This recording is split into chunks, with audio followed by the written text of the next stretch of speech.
of the evening.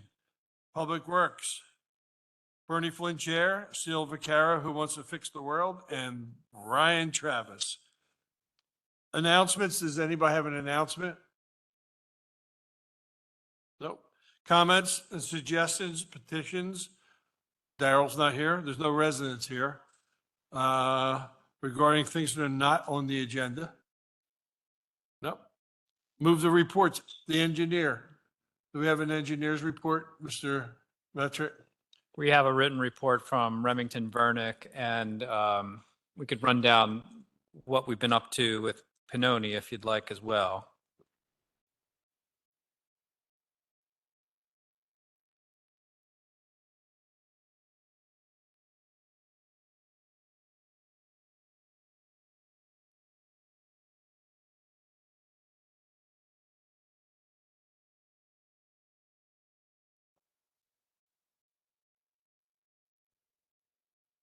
So first of all, RVE does assist us with some grant opportunities. A couple of these are highlighted in the report here under number 1. We recently did submit a application to the Multimodal Transportation Fund through DCED to fund the remainder of material upgrades to South High Street. RVE continues its MS4 services. That is Municipal Separate Storm Sewer System. M followed by 4 S's. And that is, we're doing outfall inspections right now, and they're reviewing those lab results. We do want to know what's going on with the outfalls that we had illicit discharges from, the most famous of which I think was on Plum Run this summer. So we're looking at those lab results again. We should have a, now that the students are back, we want to make sure the thing we observed over the summer has been corrected. So that was one of our key point issues there.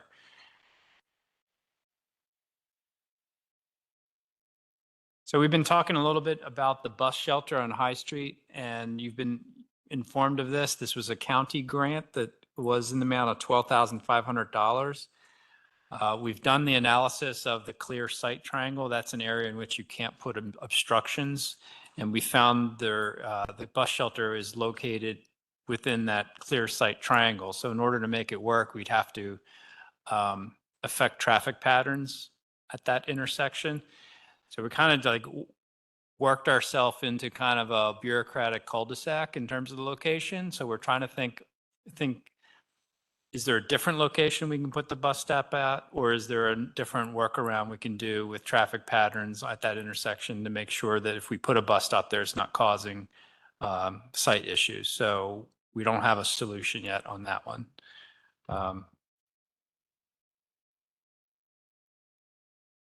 The Minor Street intersection project is wrapped up. I think we do our final payout and closeout this year. The Gay Street closure project is out to bid. We should be opening bids December 20 and bringing a recommendation to you in January so we can stay on task for install before next year's warm weather, which I'm already looking forward to, even though it's not yet actually winter. One other thing I want to highlight on this report is that you may not have heard about is our core analysis. So as part of the review of 611 East Neal Street, we took cores of the roadway. And what that means is you drill a hole into the roadway and you pull up and you look at the composition of the roadway to see if it can withstand traffic of industrial uses. So RVE is recommending a base reconstruction of that roadway, which is more expensive than milling and overlaying. So we are taking that information back to the developer. We're bringing it to council when the time is ripe. And we'll have a conversation with you with legal counsel on that issue as well, because that is something we want to make sure gets addressed before we have trucks rolling on that roadway. We talk, oh, yeah, Mr. Yeah. Mr. Metrick, would it be the same around the entire perimeter in terms of the roadway? Have they conducted core samples in just the main thoroughfare for those trucks, or is there a potential that There was more than one location that cores were taken. I don't off the top of my head know, but the conclusion is that it's most of the roadways that border that property that were sampled. I don't know off the top of my head the exact points where that was taken from. So it's an issue that we need to resolve and remedy and come up with a solution on. It wouldn't matter where the entrance and exit of that complex would be then, based on what we know so far. Okay, thank you. My follow with Mr. Travis, because on South Adams, we don't know how many trucks are going to, leave out that entrance, but we do know that off of West Town Road and over that way, there's going to be a lot of traffic. Is that why they're deciding to do that? We have an estimate of traffic into that site based upon the envisioned use.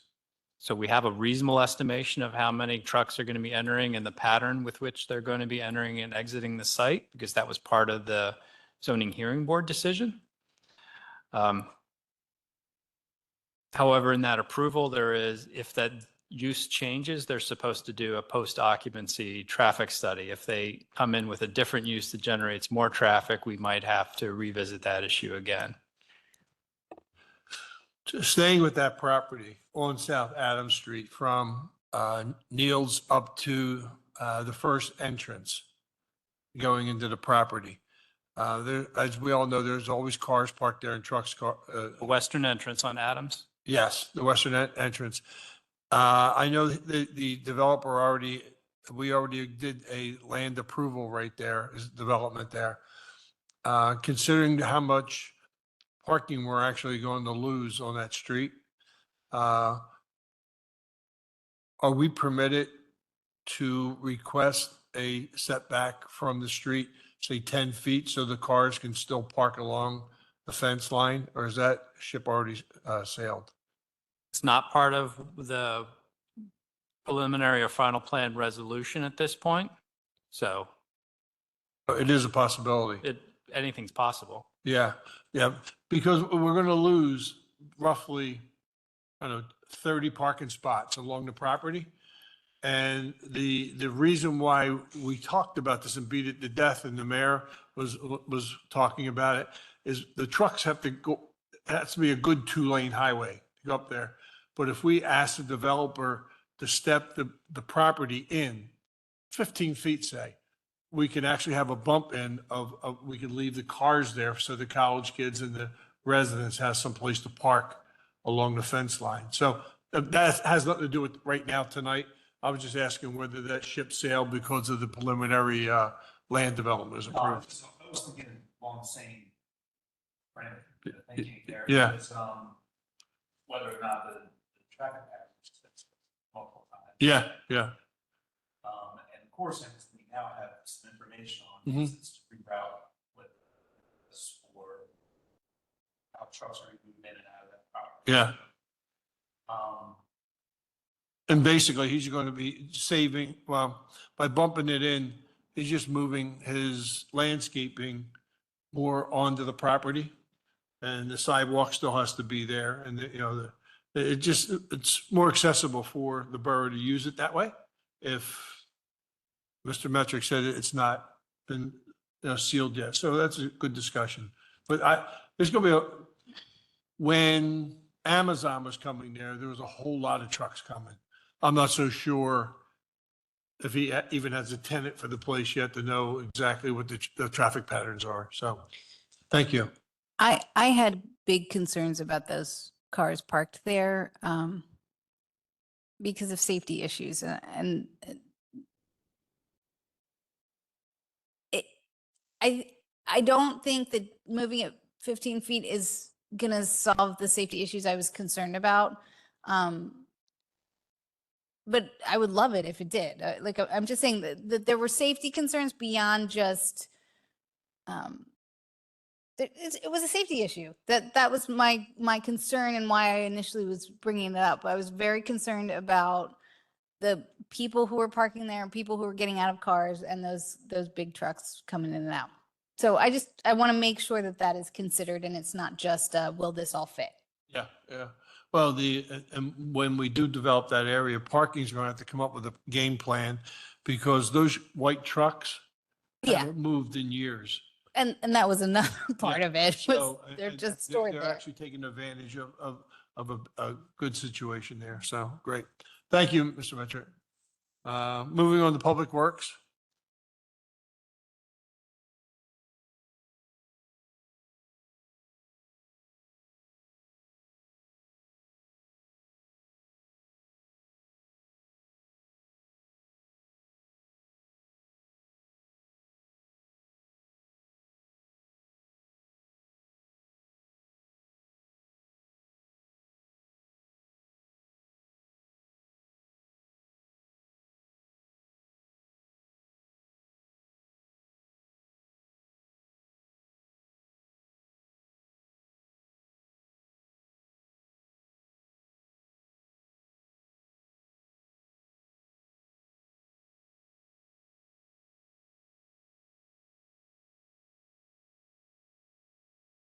The only question, and I have not looked at it in a couple days. Well, I don't remember when I didn't look at it, but I saw it at East and West Minor and South High.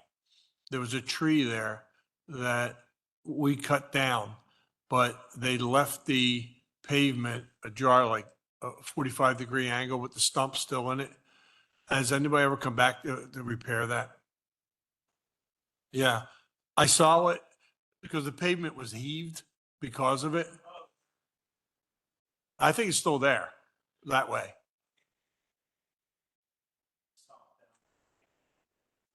Yeah, we actually have a metal grate around the stump.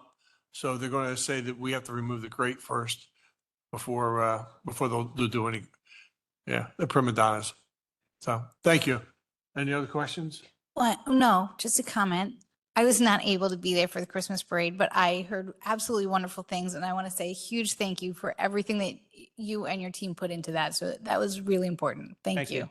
I don't like taking credit that's not mine. I will tell you that Don Anderson was the shining star. I want to know how he got the snow. Have you got the snow? Yeah. I don't know, man. His brain, that creativity thing, I'm not even familiar with that. That started the parade off really nice Yeah. with the snow. Yeah, it was a nice touch. Yeah. You guys did a great job. Yeah, Thank thank you. Wastewater? Maple Alley. Every time I see you, I'm going to think of Maple Alley. It's my most famous alley in the borough. Was it Jake's or me? Wow. Because of you. Okay. Not Jake's. $2 beer. This past month, the employees flushed out and drained and repaired all of our in-house heaters before we put our boiler back in service. A new storm drain pipe was installed in the dechlorination building with a sump pump in our electrical junction box, which connected to the drain system. We have an automatic strainer for our utility water that one of the motors failed. They replaced the motor, and while they're at it, they changed the gear oil boxes, put new seals in. A-blower, our capital project, was laser aligned, vibration tested, and new pads were installed. It is up and running fabulously. Goose Creek flowed an average of 916,000 gallons per day. Taylor Run, the gas line capital project was finished. Alan Myers came out and finished that. They did a wonderful job. I wish I had some pictures added to it. I'll try to put it on next month's agenda. Crews inspected and greased all 42 sets of block bearings and the gears on the RBC units.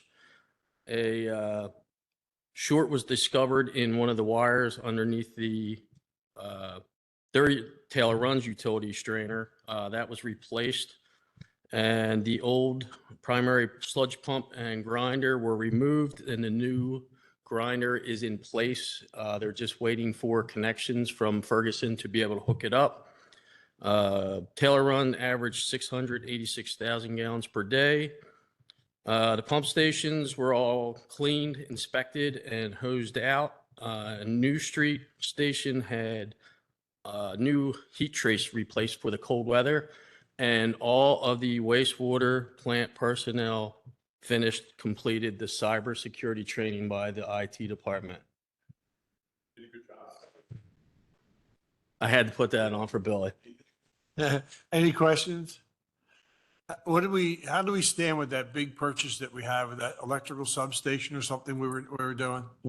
I had just talked to Eaton last Thursday. Actually, the deliveries are moved up. They don't say how early it would be, but they are ahead.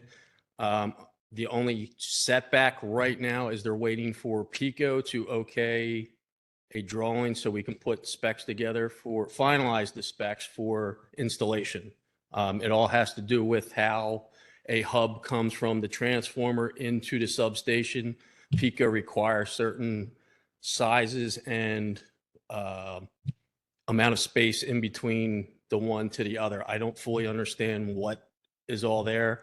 Our engineers are working with Pico. They're trying to just get the answer so we can move forward with it. But everything seems to be moving faster than what we originally expected. Excellent. Thank you.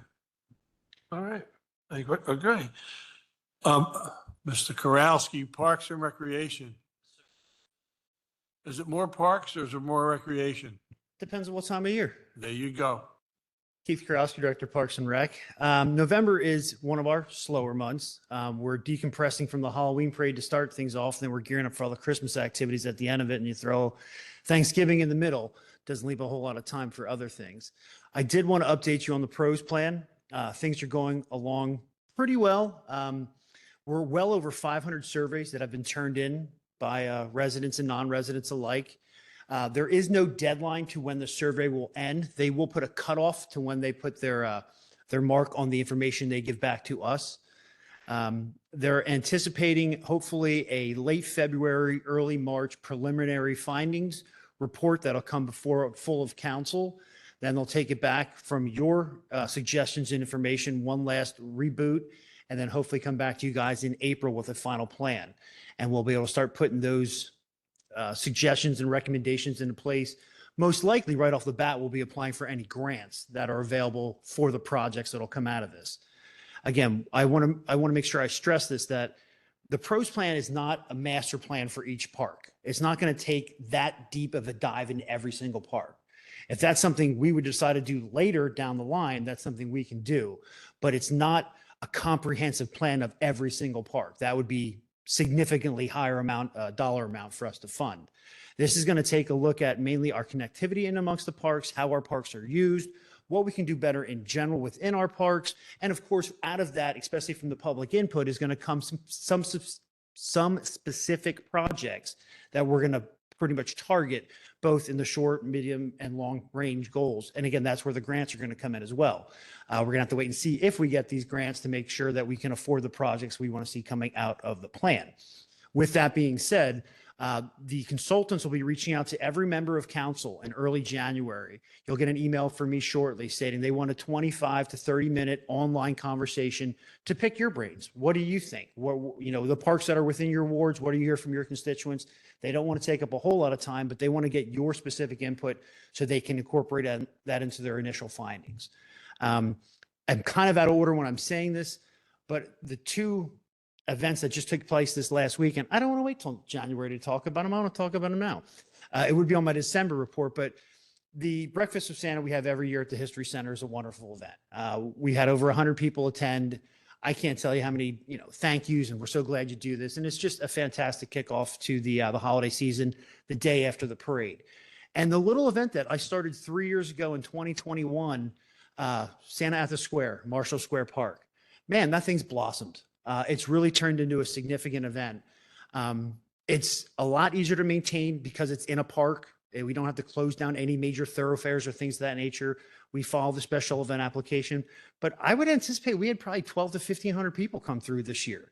And, my goal is to just keep growing on that and making it bigger and better, along with the other institutions here in the borough, with the chamber and the parade, and John at the bid with the Chris Kendall Market.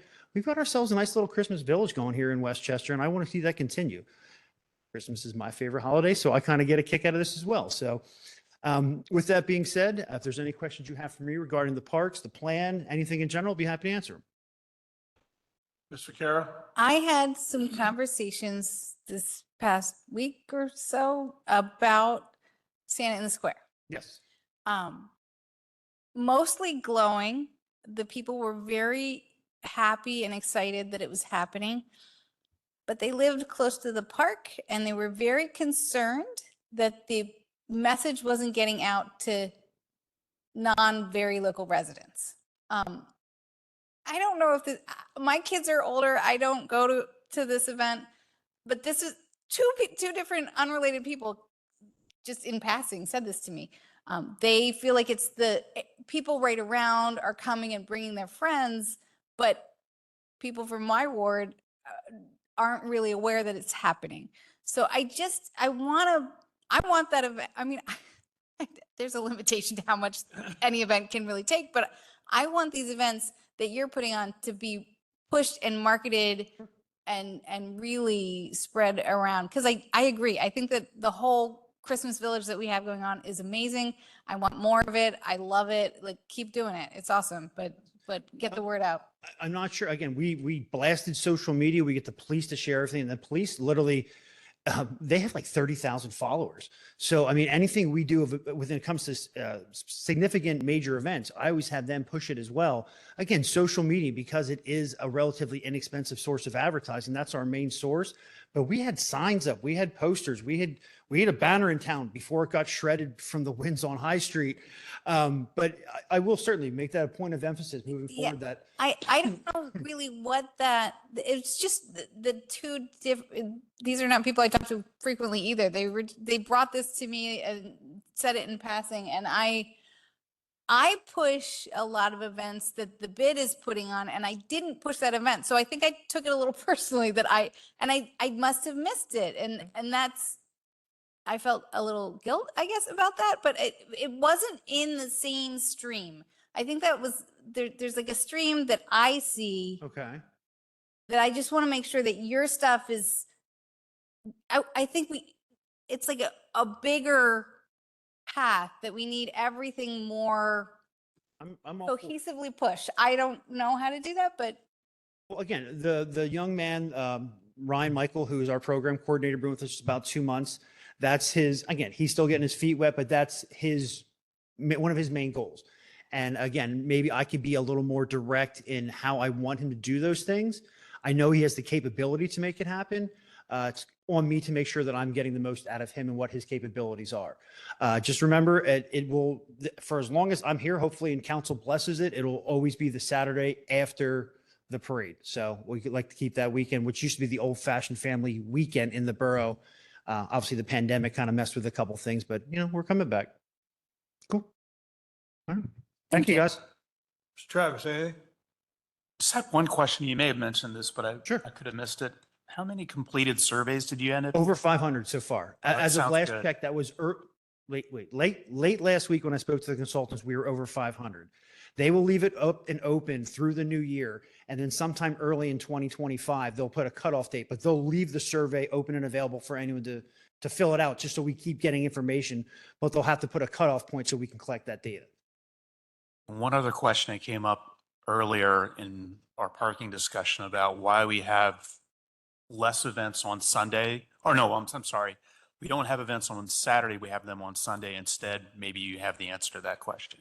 The way I've always understood it, the big ones that we have that were on Sundays were historically that way because it interfered with the Saturday flow of the downtown. Downtown Westchester Saturday is a whole lot more happening than on a Sunday. So Sunday was an effort to bring more people into downtown Westchester because it wasn't quite as bumping as a Saturday night. That was always my understanding. I have no problem having an event on a Saturday as opposed to a Sunday, but it also makes our prep on a Friday or Thursday a little more difficult in and amongst the daily workings of the borough. Like I said, the restaurant festival, as far as I'm aware, it's always been a Sunday. Super Sunday was always a Sunday. The Halloween parade is getting moved to a Sunday.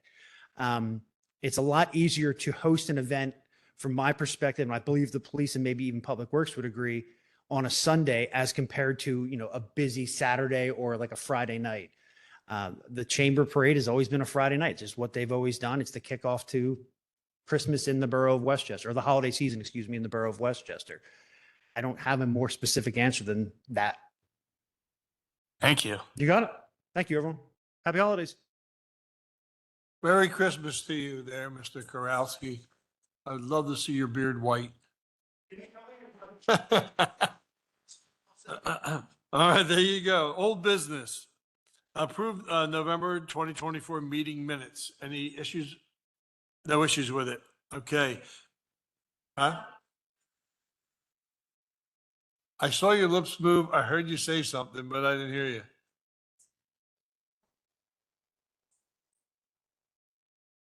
What did she say? We didn't review these minutes.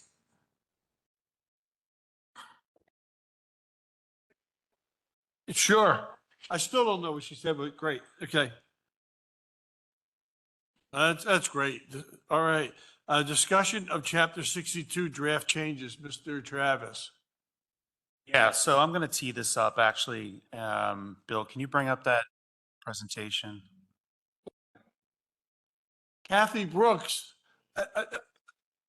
You know, that was a senior moment that I had. I'm sorry. I was laughing too much today. Yeah, go ahead. 62, the chapter 62 with the trash cans.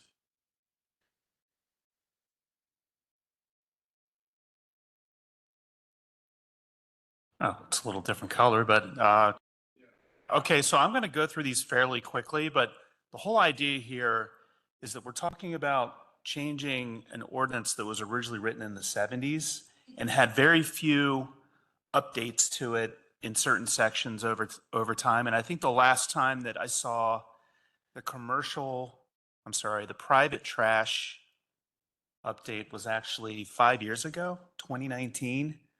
So this thing is really kind of musty and dusty at this point, and we really need to look at it with a close look, similar to how we're evaluating all of the parking. I mean, we pretty much have changed quite a bit in parking, and I think that this needs quite a bit of attention as well. So yeah, go ahead and hit that. So just a little bit of background on why we're here, why we're discussing this is I wanted to do a little bit of visual storytelling. So we're not just talking about language and legalese and an ordinance that's going to affect potentially quite a few residents and some commercial properties as well. But trash complaints have been increasing, and I think significantly through the second half of this year. I mean, we even had it as an agenda item in 3 committees in the early part of fall and late summer. And even our public works directors pointed out that we have some potential systemic issues in how we deal with and how we relate to trash in general. And it's not just residential trash. We keep hearing it from the big bellies. We keep hearing it about in the parks. We hear about accumulating trash in yards. It's been a big topic of discussion. So in our borough code, our public regulations are fairly clear on the size of containers and the weight. And that's one thing that I think we kind of have as a solid benchmark in how we think about trash. It also seems like the entire chapter 62 was written for public pickup, and private may have come later as more residents and owners switched over to renters and then student housing, and then that got saturated. So it feels like a lot of the language is around a 35-gallon container and the weight of bags and other things that are residing around basically public collection, not necessarily private. So private collection, the requirements are fairly vague on container types. We've mentioned this before, toters. We don't really know the size or quantity or volume because it's not really spelled out specifically in our ordinance, and we want to fix that. The other thing is that it mentions dumpsters, but it doesn't really mention the volume, the type. It specifically mentions screening, and as we kind of walked through the borough, and we've had some good visuals around it. It's pretty clear that a lot of the dumpsters are actually out of compliance in terms of how we've written the regulations around dumpsters. So Yeah, so, okay, so let's go ahead. So this, we took some, so on last Friday, Mr. Flynn, Mr. Metric, and Mr. Edwards and I took a walk around wards 2, 3, and 4, just to kind of get a sense for, on a random day, what our situation looked like. And so I start here with essentially our public pickup. This here, and these slides start out as essentially residents, properties that are in compliance. So this is an example of an incompliant, according to the current ordinances, situation with trash. 2 cans outside, but right next to, at the end of a driveway, next to a fence. Go ahead and click to the next. Another good example where, you know, we have screening on certain sides of the trash cans, and it's accessible. Well, the car might be a little bit in the way, but essentially, this is another example of compliance. Another example of compliance, these cans are tipped over, but they're in the proper location. Next slide. So this is not necessarily written in our ordinance, but this private residence decided to put some screening around their cans, probably for the benefit of their neighbors. This is another one that we would say would almost be self-regulating at this point. Next slide.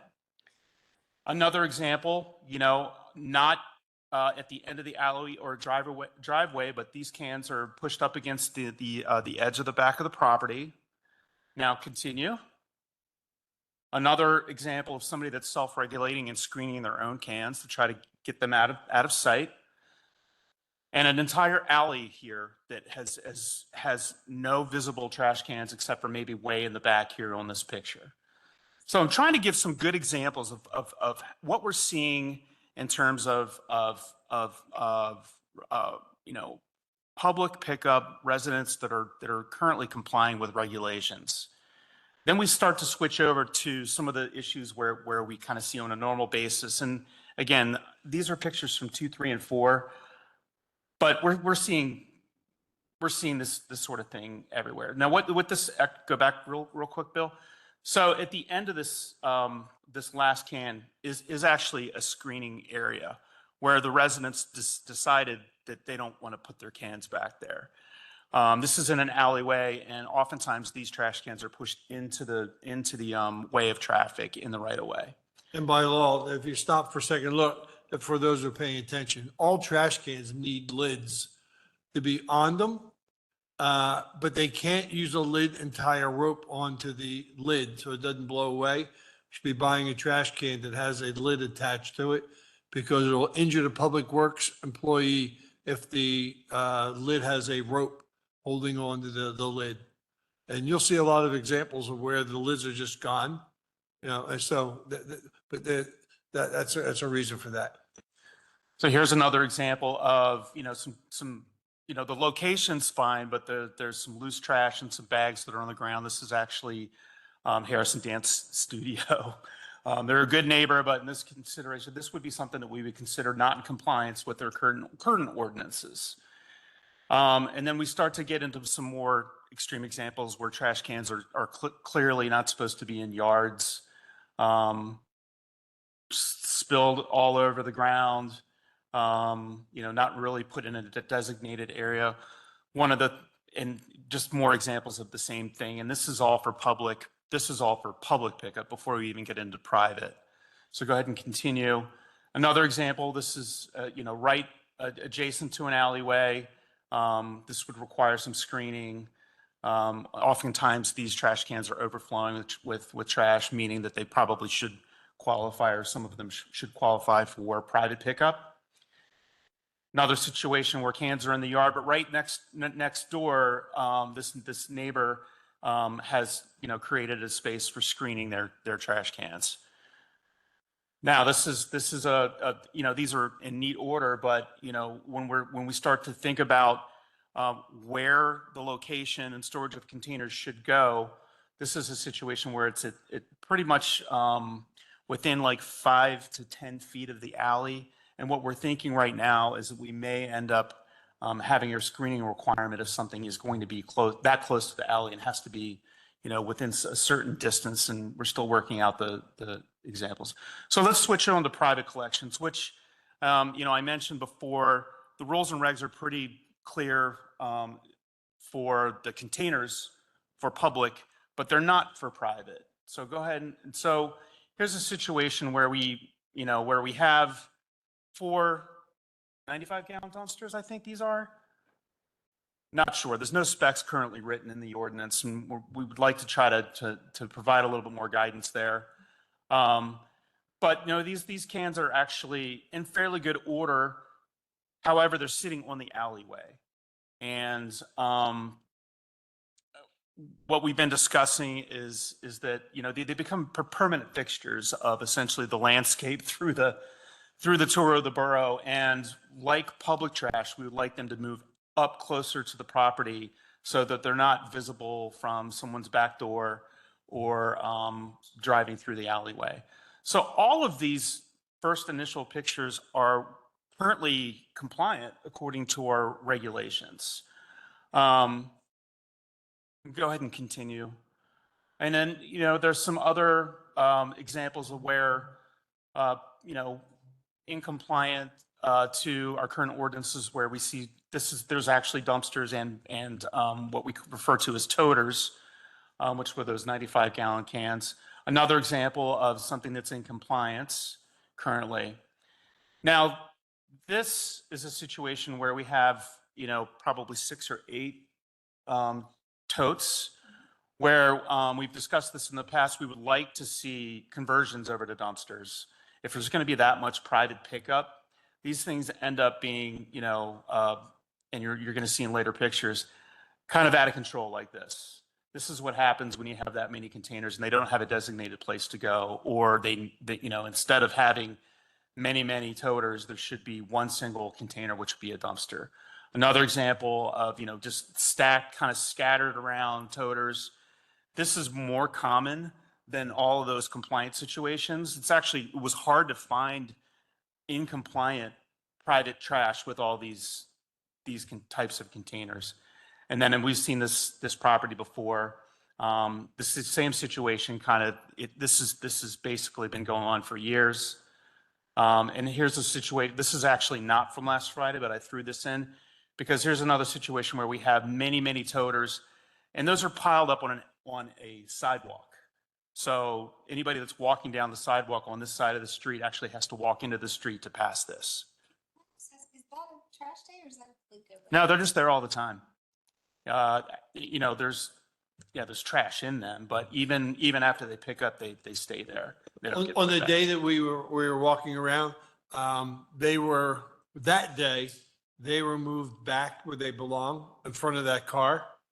But if you go there most days, that's a common occurrence. The minions are just sitting there waiting to see you. So again, this is getting kind of moving into commercial pickup for this is a church. This is something that probably would not be in compliance even according to the current regulation. This should be screened. And then this is another situation where we kind of have to understand this a little bit more because it's set back, but these actually should be screened. Yeah, I know. It has been there for quite a long time, but if we're going to be serious about rewriting this ordinance, we have to be serious about enforcing the rules. And so If you look at this picture right behind the one dumpster on the right-hand side, you'll see that they have a screened-in area, and there's about 40 totes in there that didn't have anything in them. They're just in there, and then they have the main dumpsters that sit out there out in the open. They could be, which is surprising on this property. There aren't any cars really ever in this lot. So they can be stacked and so that the trash people can come in, pick them up, empty them, and they can roll them out instead of having them sitting flat on the ground. They can change the dumpsters out. Yeah. So the point of this is we're not trying to pick on any of these people. We're trying to show visually the extent to which we have a problem, which needs to be addressed here. And we think that with some good thinking among this committee, Obviously, our partnership with Public Works, we think we can come to a good solution that shouldn't create hardships for people to know where their trash is, where their empty containers should go when it's not trash pickup day. And to try to eliminate some of the awful visible situations that you see here on this screen. So anyway, that's my introduction to this discussion. Still a work in progress, and we're working through the language now. But we thought a visual as we move forward, and when we have it all completed, full council will be able to see the reasons, why things are happening. And a lot of those black trash cans that were laying on their sides on Matlack Street, trash was picked up 3 or 4 days before that. They just decided they weren't going to move the trash cans right there. There's a prime example. That's like a Tuesday pickup, and we were there on Friday. So that's really unacceptable. So I'm in full support of doing something here. thank you. So some of the recommendations we had were around having the location, the storage location of empty containers or full containers when it's not trash pickup day to be 5 feet away from what we're calling a right of way, but I think we may end up having to spell out, people don't know what a right of way is. So I think we're going to have to be very specific, 5 feet distance from an alley or something that's basically this, not that. To be stacked like soldiers, like in a row or neatly, not just thrown up against whatever. So, and if you have more than 4 totes, you have to, if you have more than 4 totes, you have to go to a dumpster. And then we talked about the totes being screened at least on one side, even though the ordinance says 3. But if you can block it from one side so you really can't see down the line, I think that, that would be a little bit easier as well. If we're setting them back 5 or 10 feet from the alley. Yeah, we've had some discussion around, 3 sides or a side or 2 sides or facing the alley or not facing the alley. I'm still trying to work out some details. We want to make sure that we get this one right. I can tell you in my ward, there are a lot of one side blockages. And for the most part, they're very respectful and tidy. And some of them leave their cans there all the time. It's just where they live. And they're pretty close to the alley. But they're tidy and you can't see the can and then continue down the alley from both sides. You do have to pick a side for each location, and there's no consistency there, but My guess is we'll probably be done this maybe by March. It's going to take a little while longer to get the wording right and to get the logistics right. So, Mr. Metrick. and the guy in the hoodie that was sneaking into the gate, 6'2", somebody else. So I know that guy. Can we get rid of what's a sacred cow? I don't know if it's a sacred cow or not. Like the blue bags is the most bizarre thing I've ever heard.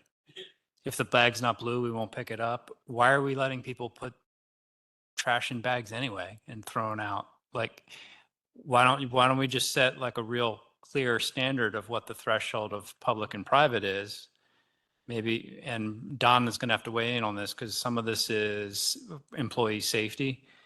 But what can our team safely pick up, put it in a container? I don't know if that's 4 35-gallon containers or if that's 2 96s with a lift. I don't know. That's up to Don to figure out. But can we get rid of the blue bags? The blue bags came in, well, they've always been here. Then the reason why they're here is because say you're only allowed 2 35-gallon trash cans and you decide to have a confirmation party and they're full and there's no other place to put the trash. So I'm saying, can we live with maybe 4 containers and just do away with bags altogether. I guess. You know what I don't- mean? Yeah, I guess you don't like bags, huh? The There you go. bags are ugly. They're Oh, really, look, when, baby blue, they're beautiful. I know they're baby blue. They're so cute, but they're hideous. They're so trashy looking. It's gross. Yeah, and we're forcing our residents to come and buy these bags in a certain color from only limited vendors. It feels very 1980s to me. I remember the 80s. Those dumpsters were. I did not partake, but I knew something was coming just by the smell of the smoke. But anyway, you know what? That Something would to be a think better about. idea too. I mean, I would consider that. Yeah, that makes some Um, sense. Yeah. And but the blue bags are only for public pickup. Yeah, right. So would that then require our residents to go out and buy 2 more trash containers? You're not required. If they need it. But if, you know, it's, even if they buy one, it's still $65, I guess, and you have it forever. So, you know, Let's be honest, so 4 times 35 is 140-gallon capacity of trash per week being picked up by our public works. That's probably enough for 3 units. Maybe 4, if you're really good about, maybe 5, if you know how to compost on site. You know, that's where a lot of the weight is, but that's a pretty generous allocation in my mind. I mean, I think it's a I'm good. okay with that. Yeah, I think that's a great idea. It's got to be an administrative nightmare to just get Yeah. those bags, and you can only pay cash, and when you order them, and yeah. I understand. I could be. I mean, if we're going to tackle this ordinance, that could, would be a good time to yeah, go eliminate from the 2 blue to bags. 2 to a maximum of 4, and no blue bags are gone. Yeah. It would help my ass. Okay. I still love the 80s. Anyway, thank you. You want to consider? I think Mr. Edwards did you have a couple items that you wanted to talk about regarding this, or just keep it amongst yourselves? All right. Vice President says she likes the blue bags. Sorry, Nicole. I like the color too. All right, moving on to new business. Motion to approve the resolution for Pennsylvania 8/11 Safe Digging Month attachment. Do we have attachment on it?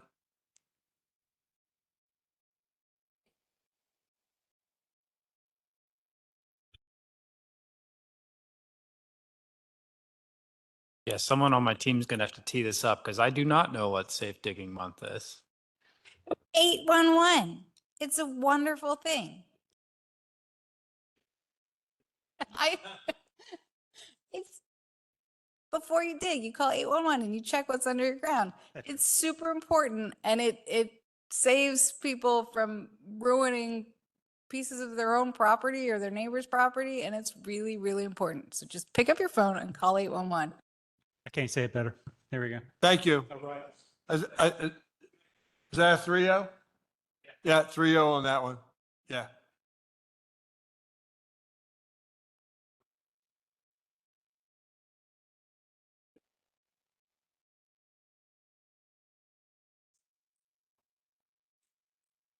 It works until it doesn't, especially around the 300 block of West Minor Street.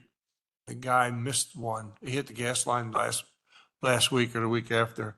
Pretty amazing. I saw Justin McClure faster than he ever went anywhere. It was great. Fire trucks, it was pretty cool. So, but the 811 is a very, very smart thing to do. So even before you put a lamp post in or a mailbox, you don't know what's under there. So, and it's free. Right. So,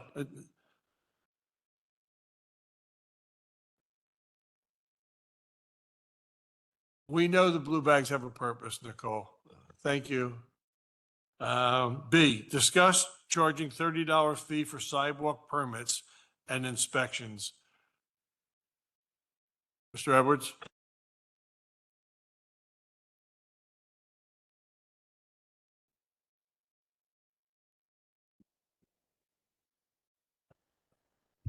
Okay, this is similar to other permits where we're just trying to capture our administrative costs when we do sidewalk permit applications.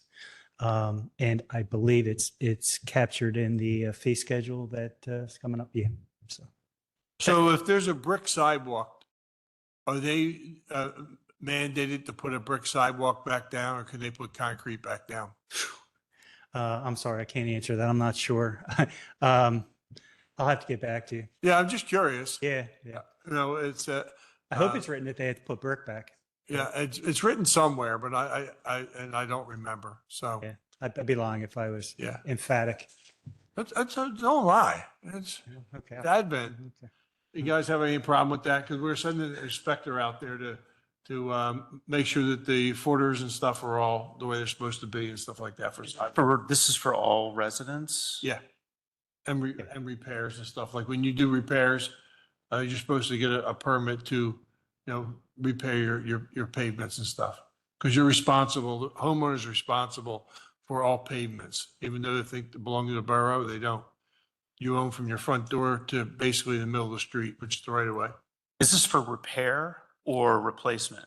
It's for whenever somebody is required to apply for a permit, a sidewalk permit.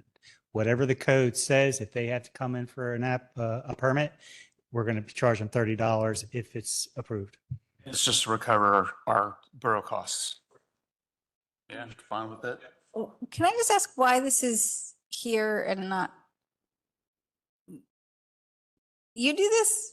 Your department does this? Actually, this was initiated by Don Anderson. It was just he thought it would be a good idea, and we worked it through Sean, and he agreed, and so it's here. I'm not saying it's in the right place, but that's how it got. You're thinking it should be in smart growth. Yeah, but the, Not like, thank you, but Yeah. Mhm.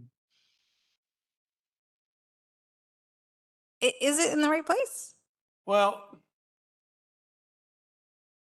I don't know. Okay. It could be either or, either and- or. You're- So, Sorry, Mr. Chairperson.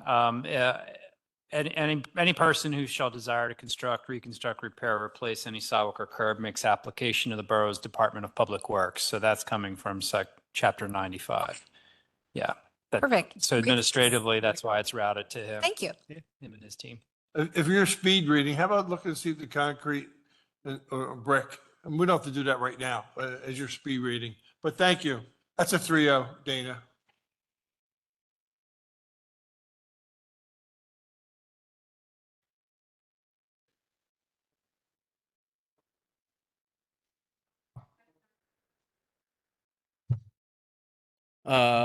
This was part of the original agreement that expired in 22. We looked into it, it was re-agreed in 24 to extend to this year. We were going to meter all of the existing taps of where East Bradford flows into Westchester sewer collection system. The cost of it was a lot larger than what we thought. So we did not do that yet. We're looking into actually purchasing a meter ourselves and metering it next year at a very much lower cost. So with the solicitor approval, we're just going to extend one more year to get extra information to see whether through those flow meters, whether there's an I&I problem and we're treating more than what they're saying through their meters and what we're charging them, and see whether it's worth the flat rate by flow rate or what. So we're just asking for a 1-year extension to get more data to be able to go into another 4 or 5 year agreement at the end of next year. This is what works for me. That's a 3-0. Any other business? Oh, meeting's adjourned. Thank you. At 7:51.